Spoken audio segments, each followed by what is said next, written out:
I'm Otis Landerholm, and welcome to our call for our clients. This is an update regarding adjustment of status for our clients. And first of all, I want to thank each of you for being here. I want you to get the most out of your case. I want you to get the most out of your time with our firm, and we want you to succeed in every sense of the word in your lives. So I want to send a small gift for you. So if you're with me, if you're seeing me right now, let me know that you're seeing me right now, and I want to send you a thank you note, and I want to send you one of our Immigrants Are Awesome hats. So please send me your name. Let us know you're our client. Via email would work fine. I'll send you a personal thank you note just for taking your time to be here with me. Today, our theme is green card adjustment of status. I'm filming this. It's the 16th of August of 2022. I want to discuss the law briefly. I want to introduce our team. I want to discuss the process, processing times. Before we do that, I want to discuss why we're here. And we're going to discuss this in English, and then we'll come back and we'll do it in Spanish. The Biden administration, as you're aware, has made some changes. Yes, more green cards have been approved so far in 2022 than in any of the years during the Trump administration. But in truth, the administration so far has failed to unite Congress. Congress is still very divided. Because of that deadlock in Congress, there has been a complete failure to pass a meaningful law. Immigration reform has not happened, and immigration reform in the foreseeable future is doubtful. On top of that, the real problem is there is anti-immigrant sentiment brewing. Trump could still get reelected. I really hope he doesn't. But even if it isn't Trump, there are still anti-immigrant sentiments out there. The challenge is, how do we change that? How do we change there being anti-immigrant sentiments in the minds and hearts of other people who live in this country? How do we do that? How can we change the minds and hearts of others? How can we change the minds and hearts of people who are against immigrants or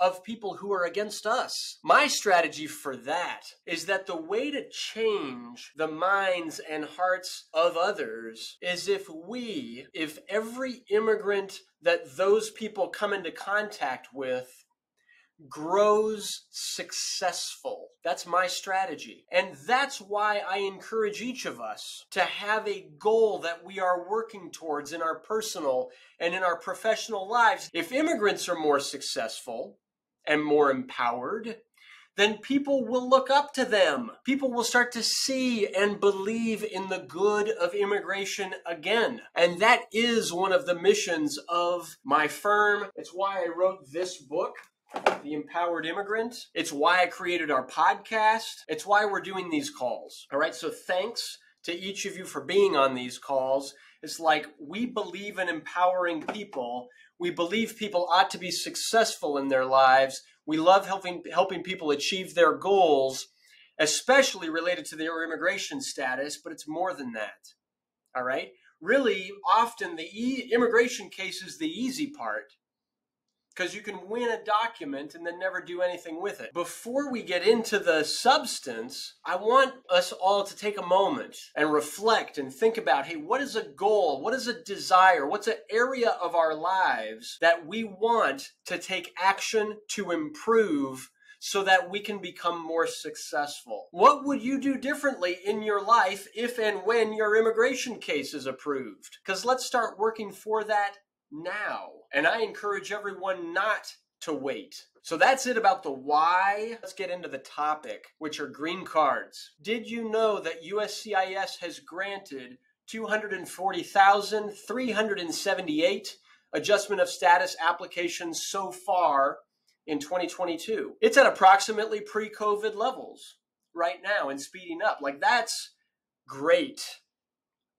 And cases are still backlogged, but there's progress. And still, adjustment of status cases are taking approximately 2 years. Pre-COVID and pre-Trump, they took about 8 months. So things are still very backlogged, but there is progress, and we expect those processing times to decrease as the year continues and into 2023 as well. But it's still going to take a while. In our firm, our goal is to really help each of our clients through the process to make sure that you get outstanding service throughout that process. And so as our client, if you ever feel like we're not delivering on that commitment, I want you to let me know, and I want you to let our team know. The best first step, if there's ever a question, if there's ever a concern, if there's ever anything, is to reach out to your case manager. Our case management team is awesome. And so I want you to use that as a resource. At this point, I want to jump into the law. What's a green card? Today, we're talking about green card adjustments of status.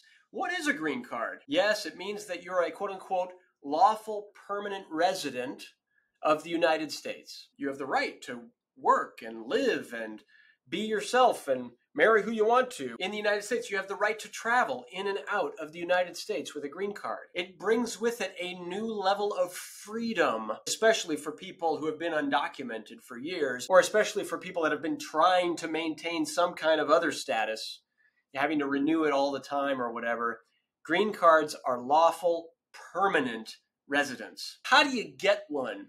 In our office, there are other ways, but in our office, you get a green card in one of 5 ways. So if you're one of our clients, chances are you're in the process of getting a green card through one of these 5 things, all right?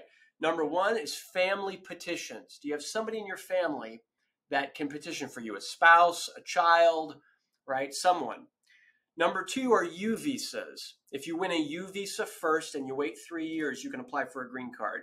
Number 3 is asylum.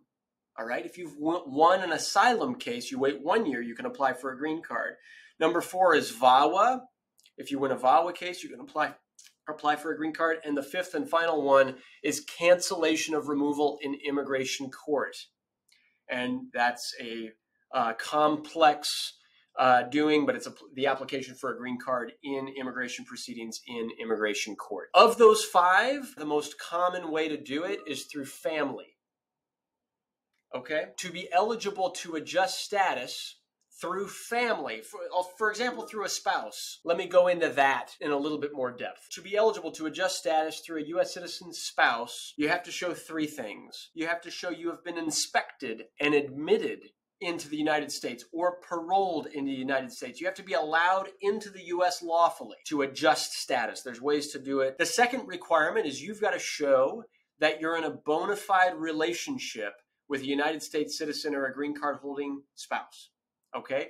Or that you have a visa that's currently available through the preference category. Basically, you've got to show that that relationship is bona fide and it's immediately available. And the third requirement is you've got to be admissible. Now, what's that mean? Basically, no crimes, no fraud, no drugs, no false claims to U.S. citizenship. You've never helped any other person enter the country without permission. There's no 10-year bar, no 3-year bar, no permanent bar, no bars against you. There's a long list of things that could make a person inadmissible. If you are inadmissible, sometimes we can waive the inadmissibility. We just got to, understand fully the legality of what caused the inadmissibility. And then that's all to apply for adjustment of status. And that's the process that we're going through. And if you're not eligible to adjust, sometimes the alternative is to apply through the U.S. consulate overseas. This whole process, start to finish right now, is taking 2 years. And during the process, I should say, you can be eligible for a work permit. During the process, you can be eligible for a travel document. And really, my goal is to answer any questions that you have about the law, about the process, because I want to empower you fully in your immigration case. If this is useful, please let me know. Send me information telling me that you came to our talk, and I'll send you a little gift. And if you don't have a copy of my book, I'll send you one of those as well, The Empowered Immigrant. Because my goal is to empower people. And so thank you so much for being with me, and we'll answer your questions. All right, thanks a lot. Bye-bye.